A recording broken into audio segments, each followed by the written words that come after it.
আমি মামাতো ভাইয়ের বডি মাপ নিচ্ছিলাম, আর ভাইয়া কামুক দৃষ্টিতে আমার দিকে চেয়ে আছে। আমিও যেন হারিয়ে যাচ্ছিলাম। তখনই আমি দৌড়ে বের হয়ে যাই। কাপড়ের মাপ নেওয়ার জন্য আমি মামাতো ভাইয়ের রুমে গেলাম। তখনই মামাতো ভাই ওয়াশরুম থেকে গোসল করে বের হয়। ভেজা ভেজা চুল, পরনে ছিল একটি টাওয়েল, গায়ে স্যান্ডো গেঞ্জি। আকাশের শরীরটা বেশ আকর্ষণীয় দেখাচ্ছে। দুজন দুজনার দিকে তাকিয়ে আছি। আমার হাতে একটি বডি মাপের ফিতা। আমি চোখ নামিয়ে ফিতাটা দেখে বললাম, না মানে মা বলেছে তোমাকে নাকি কাপড় সেলাই করতে হবে, তো শার্ট নাকি প্যান্ট? আকাশ আমার দিকে অপলক দৃষ্টিতে তাকিয়ে দেখে বলল, শার্ট। আমি তখনই তার বডিতে মাপ দিচ্ছি। আকাশ আমার দিকে চেয়ে আছে। আমার কেমন জানি ভয় লাগছে, পুরোটা ঘেমে গেছি। আকাশ ভাই আমার মুখটা ধরে বলল, এত ঘামছো কেন তুমি? একটু তো হাসো। চোখের সামনে এরকম একটা সুন্দরী মানুষ রয়েছে, ওই মানুষটার হাসি না দেখলে আমার কি ভালো লাগবে? আমার আর একটু কাছে আসতে চাওয়াতেই আমি দৌড়ে রুম থেকে বের হয়ে গেলাম। আকাশ মেহেকের দিকে তাকিয়ে রইল। আমি আমার রুমে গিয়ে আয়নার সামনে দাঁড়িয়ে নিজেকে দেখছি। কেমন জানি একটু অদ্ভুত লাগছে। সেই মুহূর্তে কেমন জানি খারাপ লাগছিল, আবার অনেক ভালো লাগছিল। কিন্তু কেন এমনটা হচ্ছে? তাহলে কি আমিও আকাশ ভাইয়াকে মন থেকে চাচ্ছি? ওনার কাছাকাছি কেন যেতে ইচ্ছা করছে? দূর, কিছুই বুঝছি না। কি যে হচ্ছে আমার সাথে সব। রাতে আকাশ তার রুমে বসে বসে মোবাইলে কি যেন করছে। এমন সময় আমি আকাশের রুমে গেলাম। ওনার কাছে গিয়ে পেছন থেকে একটি শার্ট বের করে বললাম, ভাইয়া এই শার্টটি তোমার জন্য। আকাশ ভাইয়া মোবাইলটি রেখে আমার দিকে তাকিয়ে বলল, ও ভাইয়া একটু পরে দেখবে না, দাও। বলে আকাশ ভাইয়া উঠে আমার থেকে শার্টটি হাতে নেয় আর ওর গেঞ্জিটা খুলে। ওনার গেঞ্জি যখন খুললো আমি তার বডির দিকে তাকিয়ে রইলাম। সুন্দর সুঠাম দেহ। ভাইয়া শার্ট পরে বোতাম লাগাচ্ছে। ভাইয়া আমার দিকে ফিরতেই আমি অন্যদিকে তাকিয়ে রইলাম। ভাইয়া আমাকে বলল, দেখ তো আমাকে কেমন লাগছে? আমি ফিরে বললাম, একদম পারফেক্ট, শরীরের সাথে একদম ফিট হয়েছে। তারপর আমি অন্যদিকে করে রইলাম। ভাইয়া তখন আমার কাছে এসে আমার মুখটি ধরে উপরে তোলে। আমার শরীরটা তখন কাঁপছিল। ভাইয়া তার ঠোঁটগুলো আমার ঠোঁটের কাছাকাছি নিয়ে আসে। তখন আমি চোখ বন্ধ করে ফেলি। আর ভাই আমাকে মনের অজান্তে কখন যে কিস করে ফেলেছে নিজেও জানি না। আমি আর থাকতে না পেরে ভাইকে জড়িয়ে ধরলাম। আকাশ মেহেকের মায়ের সাথে সোফায় বসে কথা বলছে। ফুপি আমি চলে যাব। ফুপি বলল,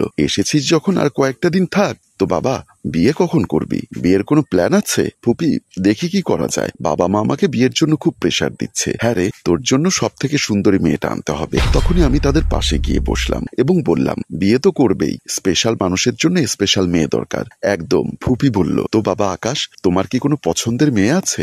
না ফুপি, আমার তেমন কেউ নেই, তোমরা যেটা পছন্দ করবে সেটাই। আকাশ ভাইয়ের কথা শুনে আমার মনটা ভীষণ খারাপ হয়ে গেল। তোর জন্য আমি মনে মনে একটা মেয়ে ঠিক করে রেখেছি, আমার জায়ের মেয়ে। ও খুব ভালো একটা জব করে, মেয়েটি সুন্দরী। তখনই আমি বললাম, হ্যাঁ তোমার জায়ের মেয়ে তো অনেক সুন্দরী, কিন্তু ও যে বসের সাথে ফষ্টি নষ্টি করে সেটা শোনোনি? মা তখনই আমাকে ধমক দিয়ে বলল, চুপ কর তো মেহেক, তোকে বড়দের মাঝে কথা কে বলতে বলেছে? যা এখান থেকে যা। আমি মন খারাপ করে সেখান থেকে চলে যাওয়ার সময় আকাশের চেহারার দিকে তাকিয়ে রইলাম। উনি আমার দিকে তাকিয়ে থাকে। আমি সেখান থেকে চলে যাই। আমি ভাইয়াকে বেলকনির এক কোণে নিয়ে গিয়ে কান্না করতে করতে বললাম, প্লিজ ভাইয়া আমি তোমাকে ছাড়া থাকতে পারবো না, তুমি একটু বোঝার চেষ্টা করো, আমি তোমাকে অনেকটা ভালোবাসি। আই লাভ ইউ ভাইয়া।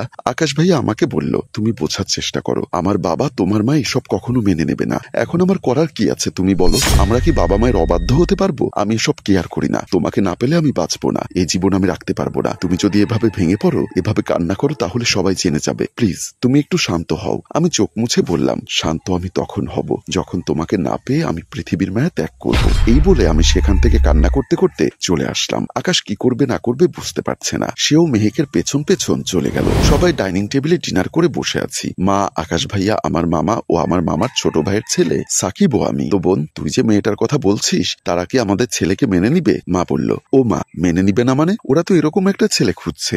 আমি আকাশ ভাইয়ের চোখের দিকে তাকালাম। ভাই আমার দিকে চোখের কোণা দিয়ে তাকিয়ে আছে। শাকিল বলল, কতদিনে বাড়িতে একটা ভাবি পাবো। আমি আর এসব কথা সহ্য করতে না পেরে সেখান থেকে চলে গেলাম। ওরা সবাই বিয়ের কথা বলছে। রাতে আকাশ ভাই তার রুমে শুয়ে আছে। আমি রুমে ঢুকে আমি ভাইয়ার পাশে গিয়ে বসতেই ভাইয়া বলল, তুমি এত রাতে আমার রুমে কি? ফুপি যদি দেখে তো সমস্যা হবে, এক্ষুনি বের হয়ে যাও। আমি কান্না করতে করতে বললাম, না আমি যাব না, আমি তোমাকে ছাড়া থাকতে পারবো না, আমাকে একটু বোঝার চেষ্টা করো। আমি আগামীকালকে বাড়িতে চলে যাচ্ছি, এখানে থাকবো না। প্লিজ আকাশ ভাইয়া, তুমি যেখানেই যাও না কেন আমার জীবন থেকে যেও না। দেখো মেহেক, এটা কখনো হয় না, আমি বাবার মুখের উপর কথা বলতে পারবো না। আমি আকাশ ভাইয়াকে জড়িয়ে ধরে কাঁদতে লাগলাম। আকাশ ভাইয়াও আমাকে জড়িয়ে ধরে বলল, আচ্ছা ঠিক আছে, তুমি আর কান্না করো না, আমি প্রমিস করছি আমি অন্য কাউকে বিয়ে করব না তোমাকে ছাড়া। তবে এখন রুম থেকে বের হয়ে যাও, আর এসব কথা এখন কাউকে বলবে না। আমি ভাইয়ার কথা শুনে চোখ মুছে সেখান থেকে চলে গেলাম। প্রায় 2 বছর হয়ে গেল মেহেক তার রুম থেকে বের হয় না। সে উন্মাদের মতো ব্যবহার করে, নিজের কাপড় নিজে খায়, চুলগুলো এলোমেলো, এক প্রকার পাগল বললেই চলে। যখন থেকে শুনেছে আকাশ তাকে ছেড়ে অন্য মেয়েকে বিয়ে করে ফেলেছে, তখন থেকে সে পাগল হয়ে গেছে। এমন সময় মেহেকের মা ভাতের প্লেট নিয়ে রুমে এসে মেহেকের পাশে বসে নিজে নিজে কান্না করতে থাকে আর আফসোস করে বলতে লাগলো, আজ আমার জন্যই তোর এই অবস্থা। তোর কথা আমি কেন শুনলাম না সেদিন। মারে, পারলে আমাকে মাফ করে দে। তোর আজ কোথায় থাকার কথা